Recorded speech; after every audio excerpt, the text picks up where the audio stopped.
we're in the Far East, Lana. I know. Welcome to my new apartment. It's very nice. I'm sorry, we got you on laundry day. You did. Those are my types. And we can talk about more of that later. We can. But let's talk about season 2 of Once Upon a Time. Here we are, midway through. How's it going? It's fantastic. It's been a ride, a serious ride. So much is happening and will continue to happen, and so much has happened. And I love it. It's been fun. It's a big show, though, isn't it? When you think about sort of the scale of the sets, the special effects, even the sort of the size of the cast and special guest stars. Tell us about working on something as big as this, with all of that tied in. It's loads of fun, a lot of hard work, a lot of hours. We have an incredible crew. We have 2 crews. So it is a big show. I mean, sometimes we forget because we're kind of in the Vancouver bubble, and when you're in the bubble, you're in the bubble. But I know that it's doing really well. I know that it's a big show out there. I'm grateful for that. But there's a lot to keep track of. And what do you think it is about the show that has made it so successful? Taking the idea of sort of fairy tales and story time and mixing them in. What is making this show so successful? I think the characters. I think the stories, the connections, all the family connections now, and I think the action. I mean, it kind of hits every genre out there. And then there's the obvious fairy tale characters. Everyone loves fairy tales, and everyone loves these characters. From stories that they had read when they were younger, movies that they had seen Disney do, and now we've brought these characters to life in a very different way. So I think that's why people love them. And you talk about family, and season 2 has a big sort of family slide on it, doesn't it? Yes, it does. It's very incestuous at this point. It's like I literally had to draw a family tree to kind of keep track of everything. Now, is it sort of like split personality too? Because you're doubling up on characters. Is that twice the work? How does that compare to other roles in shows you've worked on in the past? Well, there's definitely nothing linear about this. It is all over the place, but it's fun in the sense that I'm playing multiple characters. It is challenging, but it's refreshing because you don't get bored. And in television, you can easily get bored playing the same character year after year after year. And on this show, we are given opportunities to play all different levels of emotion, different looks, different times, different realms, modern day, fairy tale land. It keeps it interesting from an artistic standpoint, and I think it keeps the audience interested to see where we're going to go next. And let's talk about you and your character, because the Evil Queen and Regina. Any bits of you, similarities that compare to any of these characters, or are you just completely different from these women? I am a saint. I am sure I bleed in somehow, because how could I not? I am temperamental. Not dangerous, but I'm Puerto Rican and Sicilian. I mean, I'm hot-blooded. So is the Queen? Absolutely. There's a lot of places I can pull from. Now, you've got some special guest stars as well this season, and there's a Downton Abbey connection, isn't there? Yes, Leslie Nichols. Is she working with your character? I do have a scene with her. I've hung out with her a few times, but I wasn't in scenes with her. I'm in one scene with her. With the lovely Mrs. Patmore. Now, let's talk about the fact that there's a lot of costumes in this show, and you get to wear some pretty great outfits. Do you enjoy that? Is it a little more fun than the conventional wardrobe department? Absolutely. It's a ton of fun. And I love when I see the Evil Queen in a script, because sometimes especially the second season, I haven't played the Evil Queen as much. I'm always the Evil Queen, but I'm more in Regina and Storybrooke. And I'm always looking forward to seeing what the next outfit's going to be, and going in there and watching Eduardo Castro sketch these gowns, one after another. It's just It's a beautiful experience on every level. It's hard to breathe in them. It's hard to walk, but a ton of fun, and you look fantastic. So it's dress up every day.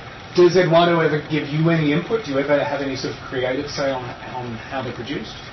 I have more creative say on hair and makeup. I really trust my costume designer, so I don't, I think there was one dress I asked if we can put lace on the sleeve, and that was it. That was the only input I had. But I've had no complaints. I've loved everything that they've made, and I love, what I do love is the hair and makeup process. Because so much of it, the costumes are amazing, but so much happens here. And depending on where we are in the story, back in Fairy Tale Land leading up to the curse, I always try to give her more of a crazed look. Her hair is a little more kind of teased and all over the place, and her eyes are a bit more dramatic. And that was intentional, and that was something that I came up with. And does that process help with your characterization? There are some actors that say you get behind the mask and it really helps get you into the character and takes you in. Is that similar for you as well? It is. Yeah. It is. Yeah, absolutely. Because, the best example I can use, and unfortunately I haven't been able to play the old hag as much, but the old hag was very short-lived in the first season. And I had done all this work on her prior, kind of accent I wanted to give her, her body and how she walked and how she sounded, and then I put the prosthetics on, and it did so much for me. But I had to have all the inner work that I did, and then just putting on the costume just really kind of, it just all came together.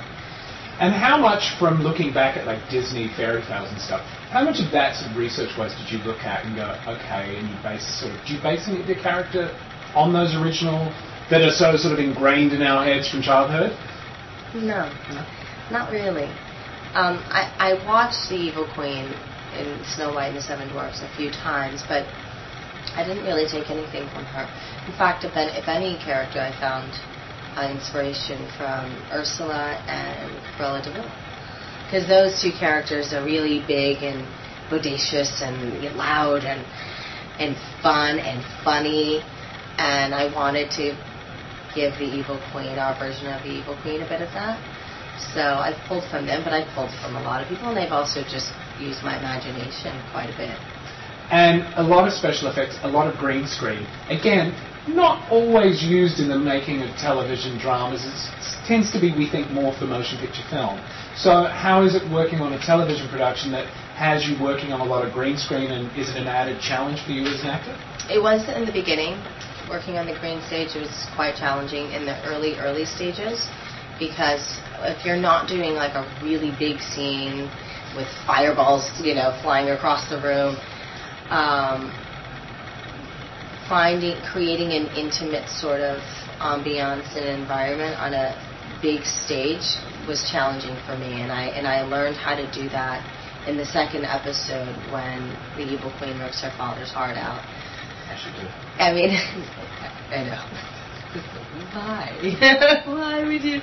But she, what I found is that moment was a very intimate moment, and yet we were very exposed on this huge stage with a lot of people, and I had to literally build walls and use my imagination to kind of create a smaller box that we felt a little more safe and contained in to have that intimate, vulnerable moment. But what I find is when we were doing bigger scenes, it's like theater. And you really can take up the space, and you can really project and use your voice and fill the room, and it's loads of fun. Now, you mentioned earlier the Vancouver bubble, and the show is shot up here in Vancouver. Is that nicer in a way? Is it nice to not be in LA and Hollywood and be around all of that? You're sort of up here isolated. What's it like working up in this very pretty but often wet and cold city? It's a beautiful city, and I couldn't imagine the show being filmed anywhere else, honestly, with the exterior, forest and the ocean and everything. I mean, it's quite beautiful. But it does get dreary, and it's dark. It suits the show for those, enchanted forest, dark, evil queen moments. But it's challenging, I have to admit. It is challenging. Mostly because I miss my friends and my family, and I miss the sun. I do miss the sun. It's out today, and I opened the door from stage 5, and I was like, what is that thing? What is that doing here?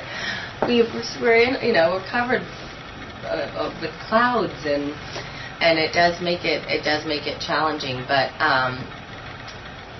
I do miss. I'm a city girl. I mean, I love nature, but I'm a city girl, and I miss the busyness of the city.